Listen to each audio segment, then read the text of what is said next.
안녕하십니까. 오늘의 미국 김동찬입니다.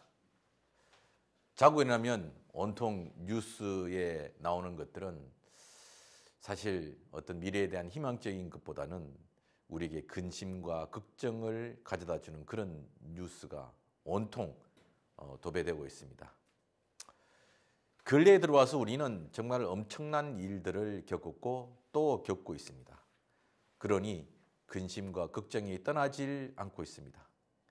2019년 말부터 지구촌을 강타했던 코로나로 이미 수천만 명이 사망을 했고 한국을 비롯한 아주 극소수 나라를 제외하고 모든 나라가 2년 동안 그야말로 정지했습니다.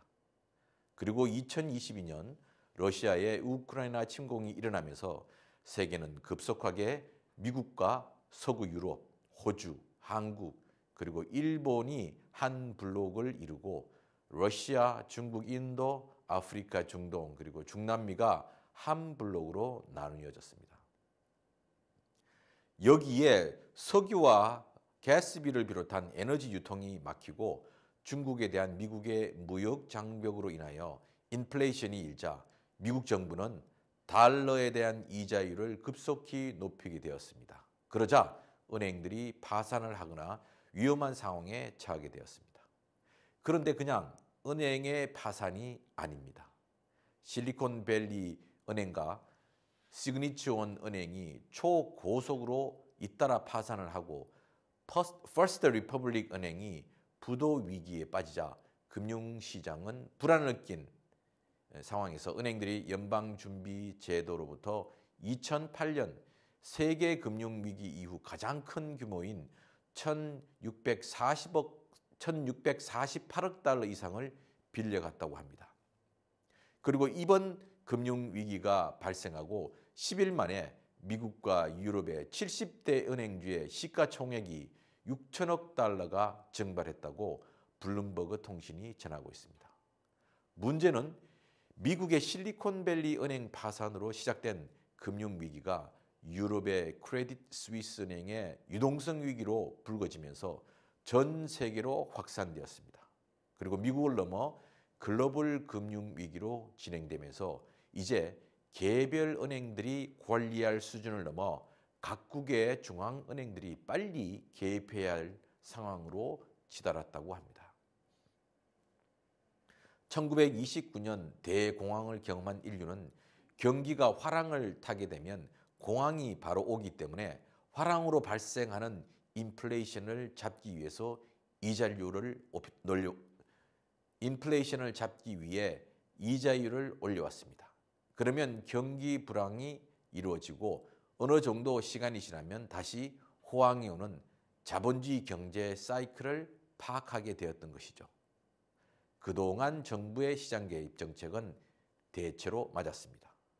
그러나 지금의 상황은 경기 화랑으로 인한 인플레이션 발생이 아니라 2008년도 금융 대란 때 쏟아부었던 천문학적 공적 자본과 팬데믹 극복으로 쏟아부은 돈으로 인하여 달러의 가치가 급락을 하고 있고 그것을 막기 위해서 돈을 회수해야 하고 또 반달러 경제 블록이 급속히 만들어지면서 세계의 달러의 보유고가 60% 아래로 떨어지고 있는 상황입니다. 여기에 러시아와 중국이 자국 화폐로 결제하는 나라들을 만들어내면서 기축통화로서의 달러의 지위가 급락하는 것을 막기 위한 것입니다.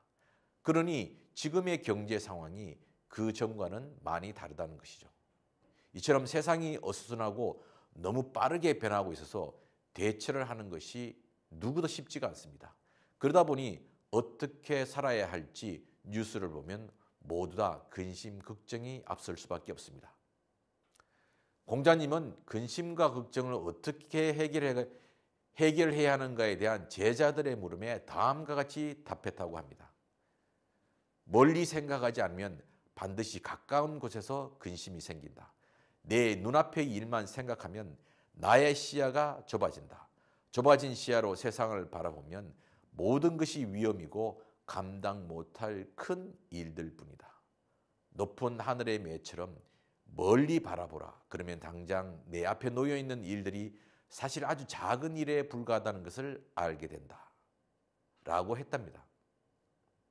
이자율은 많이 높아졌고 앞으로도 어느 정도 인상은 있을 수밖에 없다는 것이 향후 1, 2년 미래에 대한 예측입니다. 이로 인해서 현금 가치가 하락하게 되고 주식시장도 바닥을 헤맬 것이라고 전문가들은 이야기하고 있습니다.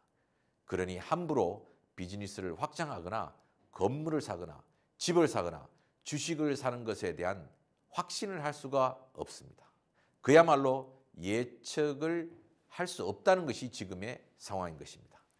그러니 지금 있는 자리를 잘 지키고 예측 불허의 안개가 그치기를 기다리는 것이 가장 유일한 방도가 아닐까 생각합니다. 그리고 다인종, 다민족 사회의 소수계 중 소수계로 살고 있는 한인 커뮤니티는 이 어려운 시기일수록 유권자 등록과 투표 참여율을 더 높이기 위한 노력을 해야 할 것입니다. 이것이야말로 멀리 내다보고 행동하는 것이기 때문입니다. 지금까지 오늘의 미국 김동찬이었습니다.